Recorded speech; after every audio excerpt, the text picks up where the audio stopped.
ሓደ ወዳት ኣብ ቅድሚ ደቂ ኣንስትዮ ክዛረብዎ ዘለዎም ነገር ጠቕላላ ይፈልጡን ተዘይኮይኑ ድማ ቀለልቲ እዮም ኢሎም ይሓስብዎም እሞ ምንም ፅዕንቶ ዘምፀሎም ከይመሰሎም ብቐሊሉ በቃ ከም ወግዒ መጣዓዓሚ ወይ መልሲ ንምርካብ ክብሉ ኣርሒቆም ከይረኣዩ ክትሓስብ ትኽእል ከመይ ክትግምተኒ ትኽእል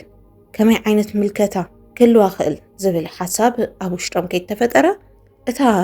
ሓሲቦምዋ ዘለዉ ቃል ጥራሕ ናብታ ጓል ኣንስተይቲ እዝኒ ንክትኣቱ ይገብሩ ምንም ለውጢ ዘለዎ ይመስልን ኣብቲ መጀመርያ ብፍላይ ክትዛረቦ ከለኻ ማለት ዋላ ዝተዓዘበት ንሲ ክንዲ ትዝኣክል ኣብ መንጎና ዓብዪ ዝኾነ ምቅሕሓር ወይ ምትዕዝዛብ ዘምፅእ ኣይኮነን ኢሉ እዩ ዝሓስብ ከምዚ ዓይነት ስሕተት ዝሰሓሓት ወዲ በርግፅ ኣብቲ መጀመርያ ምንም ዓይነት ለውጢ ዘይክተርእካ ትኽእል ወይ ዘይክትዕዘበካ ዋላ እውን ዝነበረ ስሓቅ ምሳኻ ዝነበረ ርክብ ዘይክተጉድሎ ትኽእል እቲ ለውጢ ግን ቀስ ብቐስ ግልጽ እናኾነ ንክመጽእ ብዘይትፈልጦ ምኽንያት ድማ እታ ጓል ኣንስተይቲ ካባኻ ንክትርሕቕ ዝገብሩ ብዙሓት መንገድታት እናተፈጠሩ እንትኸዱ ትርኢ ማለት እዩ ገለገለ ወዳት ድማ ብኸመይ ትታለሉ መስለኩም እታ ጓል ኣንስተይቲ ትስሕቐልኩም ብቐልድኩም ጽቡቕ ስምዒት ይስምዓ ማለት ስምዒትኩም እውን ዝተኣሳሰረ ይመስለኩም ብድሕሪኡ ኣብ ውሽጢ ልባ ዘሎ ሓሳብ ኣይትርድእዎን ኢኹም መብዛሕትኡ ግዜ መጠን ቀርበትኩም ብምንታይ ትምዝንዎ መስለኩም ኣብ ገጻ ብተርእይኩም ፍሽኽታ ብተውግዐኩም ወግዒ ወይ እውን ብትምልሰልኩም መልሲ ካብዛ ሓሊፍኩም ኣርሒቕኩም ትርእይዎ ነገር የለን ኣብ ውሽጢ ልባታ ክትሓስብ ትኽእል ምንም ካልኩሌት ኣይትገብሩን ሽዑ እቲ ለባም ዝነበረ ወዲ ኳሲ እቲ ክዛረብ ዘለውን ዘይብሉን ነገራት ኣጸቢቑ ዝፈልጥ ወዲ ተባዕታይ እውን ኣብ ሽዑ በፂሑ እንታይ ይኸውን ተዛራባይ ተዛራባይ ይኸውን ትፈትወኒ እያ ተቐቢላትኒ እያ ሓቢርና ክንቅፅል ኢና ድሕሪ ሕዚ ክትዕዘበና ይትኽእልን እያ ዝብል ግምት ኣብ ውሽጡ ይሓድሮ ክትስሕቕ ወይ ሓቢራትካ ክትውዕል ከላሲ ሞር ዝተቐራረብኩም ስለ ዝመስለካ ብድሕሪኡ ብዘይ ምንም ሓሳብ ማለት እዩ ብዘይ ምንም ምጥርጣር ኩሉ ነገርካ ክፍቲ ምዃን ይጅምር እንታ ጓል ኣንስተይቲ ኣብ ርእስኻ ዝሓሰብካዮ ዝተፈጠረ ነገር ብምሉኡ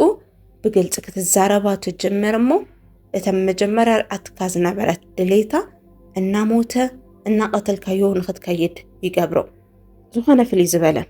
ወይ ድማ ዘይተለመደለካ ምሽ ንጓል ኣንስተይቲ ተተዛሪብካዮ እዚ ብጣዕሚ ምሕረቕ ዝኾኑ ቃላት ማለት እዩ ተዘይኮይኑ ድማ ኣግረሲቭ ኮይንካ እንታ ጓል ኣንስተይቲ ምዝራብ ሮማይ ዝቐረበትኩም ይመስልኩም ነይለኩም ሓቂ በቃ ኣብቲ ሽዑ ሰዓት ዝመለክምዋ ዝተቐበለትኩም ዋላ እውን ፍቕሪ ዝሓዛ ይመስለኩም ብድሕሪኡ ዓብላልነትኩም ንምርኣይ ይኹን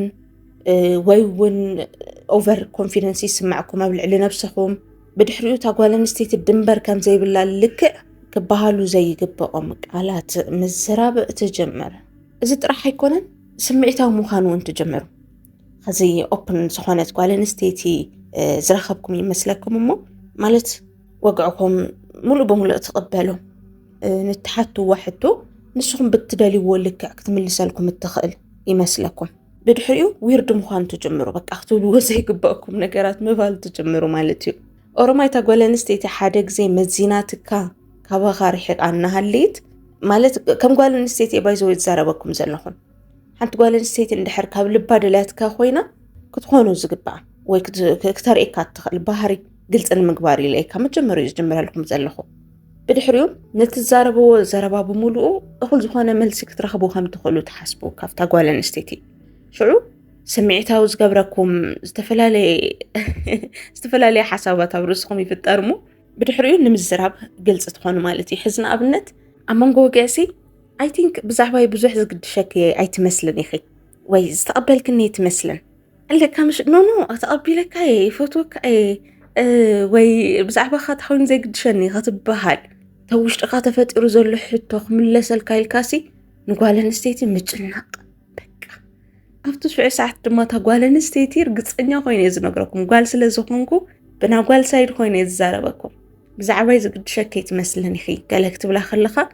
ኣብ ውሽጢኻ ዝተፈጠረ ሕቶ ወይ ስምዒትካ ደፋፊእካ ትዛረቡ ነገር ኮይኑ ሽዑ በቃ ዓርስኻ ክትቆፃፀር ዘይትኽእል ወዲ ከም ዝኾንካ ክስማዕ ይጅምር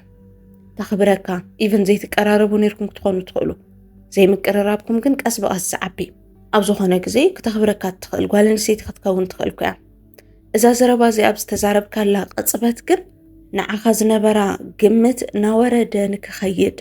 ብዓርሲ ካልእቲ ተኣማምን ወዲ ከም ዝኾንካ ንክትሓስብ ሓላፍነት ክትሽከም ትገብራ ከም ዘለኻ ንክስምዓ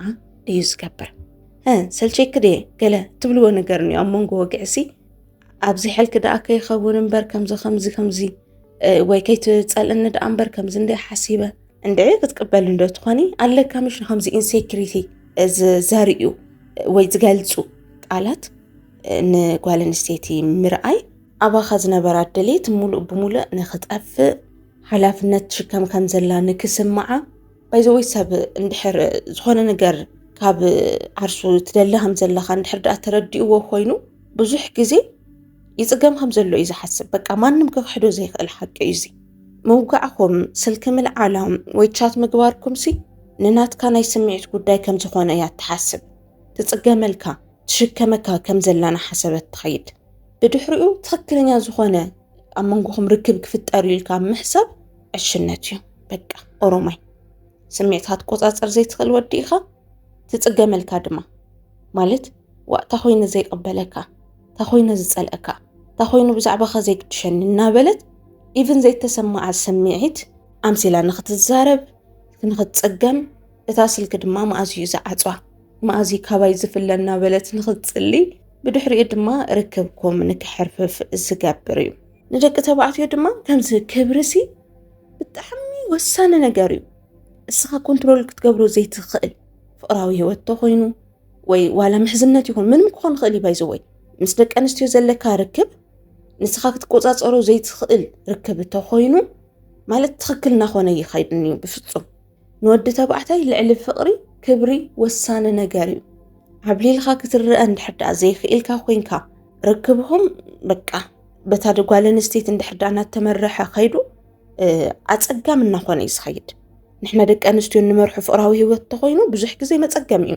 ማለት እስኻ እውን ብተፈጥሮኻ ካብታ ጓል ኣንስተይቲ ትብህጎ እትደልዮ ክትኽበር ትደሊ ወድነትካ ዓብላሊ ኮይኑ ክርአ ትደሊ ካብ ጓል ኣንስተይቲ ክትረኽቦ ተዘይኽኢልካ ዝነገር እዚ መሳርሕትኻ ዘመድኻ ማንም ሰብ ልዕሊ መጠን ኣግኒኑ እናረኣየካ